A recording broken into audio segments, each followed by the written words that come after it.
This farmer had to take out a small loan to be able to plant his sugarcane. But it's still not clear whether he can cover those costs. Everything looks lush and green to the untrained eye. Surely the €1,000 loan shouldn't be a problem. But the farmer says it's far from a bumper harvest. Whether we sow beans or corn, we lose a lot of our crop. The sugarcane up there has basically dried out, and the stuff back there looks a lot better than it is. We've come to the province of Nariño in southern Colombia. This area is in the Andes at an altitude of 2,500 meters. Much of it is farmland. Climate change has made the harvest increasingly unpredictable, so farmers are relying more than ever on extra help. Chemical pesticides and fertilizers may keep pests away, but they also strip the soil of nutrients. The concept of environmentally sustainable farming is not yet widespread in Colombia. But in the regional capital Pasto, a start is being made. Banks specializing in microcredits advise farmers how they can adapt to the new conditions brought about by climate change. Here, microloans are not only awarded to those just starting out, but also to encourage existing farmers to change to more sustainable methods. These include, in particular, techniques designed to save water. And so a steady trickle can be heard in many areas, as water is directed specifically to the roots of the plants where it's needed.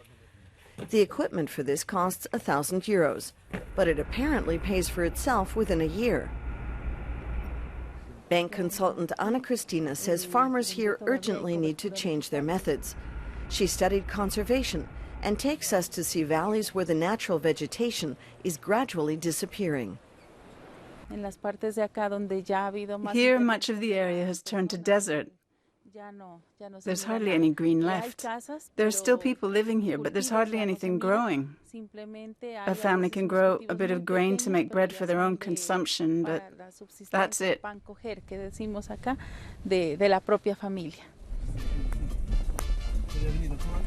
The young banking consultants are also environmental advisors. They're part of a UN program developed in Germany for the whole of the Andes. Sometimes the consultants learn things themselves while on the job.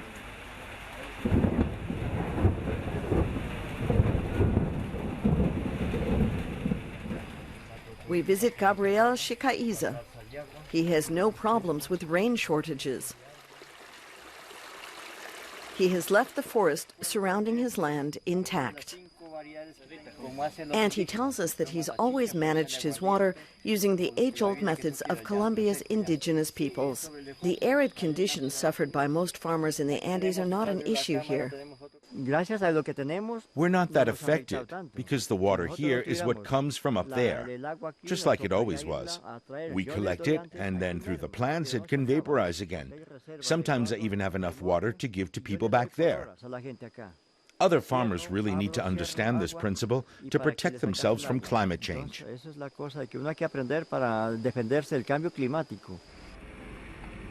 Bank consultants have a good reputation in this part of Colombia, as we discovered the next day. The Contactar staff often travel long distances to visit their clients and potential clients. They offer training sessions to farmers that are clearly well attended. Today they're discussing the advantages of organic fertilizers over chemical ones. But not everyone is open to taking a loan, even a microloan. This farmer, for example, financed his first cow simply by scrimping and saving.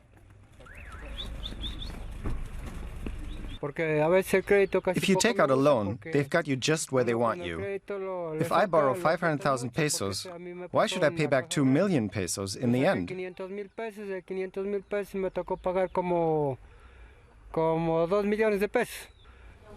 Loans here are indeed expensive by European standards.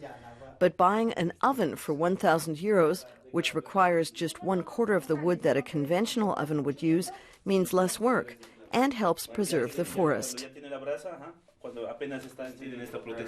For Farmer Juan and his family, the investment makes sense. But they are already known to be reliable in paying back loans, so they get an interest rate of less than 5%. They used their last loan to buy chickens. They now use the chicken droppings to produce organic fertilizer.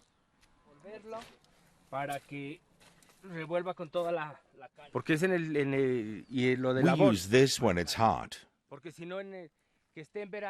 And it's good for the soil. It makes our work worthwhile. Farming vegetables is their main line of work.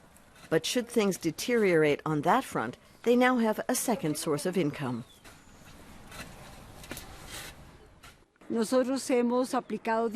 This is just one of 10 methods that we're using to help the farmers. We give microcredits for ecologically efficient wood ovens, biogas plants, solar-powered coffee roasters, water tanks, a whole range of things. Plus, we provide training on how to adapt to climate change.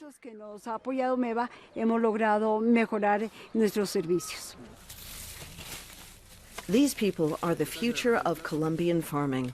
They're studying agricultural science at the University of Nariño.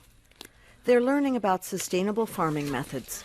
How to take care of the soil is just one of many new skills that they're learning at a model finca. The idea is that farmers would also be able to come here in the future to watch how sustainable farming methods can be combined with modern, small-scale technology. And so we find ourselves standing on the edge of a valley that shows what the future could hold for Colombia, where areas that were once almost barren could be transformed into green oases like this one.